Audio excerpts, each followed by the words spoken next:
Hii ni Fumo 255. Karibu katika burudani, na kubwa ni msanii Abigail Chams akitikisa ulimwengu na mziki mzuri kabisa wa Me Too akishirikiana na Konde Boy Harmonize, mziki ambao unapasua anga kulikweli, si tu Tanzania, barani Afrika, lakini na ulimwengu kiujumla. Wimbo wa Me Too wa Abigail Chams umetimiza mwezi mmoja tangu kuachiwa Februari 28 mwaka 2025 na umeendelea kufanya vizuri kwenye majukwaa mbalimbali ya muziki. Mwanzo ulionekana kupokewa kwa utulivu, lakini sasa umechukua nafasi kubwa kimataifa, huku ukibakia kuwa miongoni mwa nyimbo zinazopendwa zaidi Afrika Mashariki. Katika kipindi cha mwezi mmoja, wimbo huu umechukua nafasi ya kwanza kwa nyakati tofauti hapa Tanzania, ukithibitisha maarufu wake mkubwa.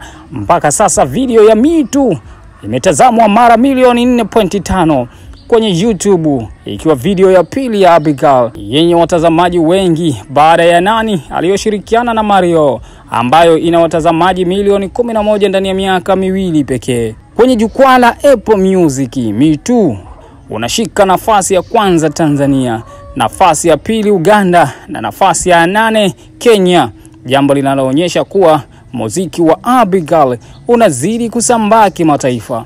Kwa mujibu wa maoni ya mashabiki, sauti ya Abigail kwenye wimbo huu imebeba utulivu mkubwa, huku Harmonize akiongeza ustadi wake wa muziki kama mwanaume mwenye mapenzi mengi.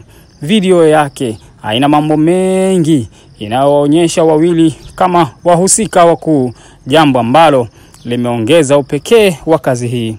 Abigail na Harmonize wameshirikiana kwenye nyimbo 3 tofauti, lakini Me Too imeonekana kupendwa zaidi kuliko Closer na Leave Me Alone. Wimbo huu umeweza kuunganisha mashabiki wa aina mbalimbali na kuwafanya waone pekee wa Abigail kama msanii anayeibuka kwa kasi kwenye soko la kimataifa. Unapomsifia Abigail kwa mafanikio haya, ni vyema pia kumpongeza Harmonize kwa mchango wake mkubwa katika wimbo huu.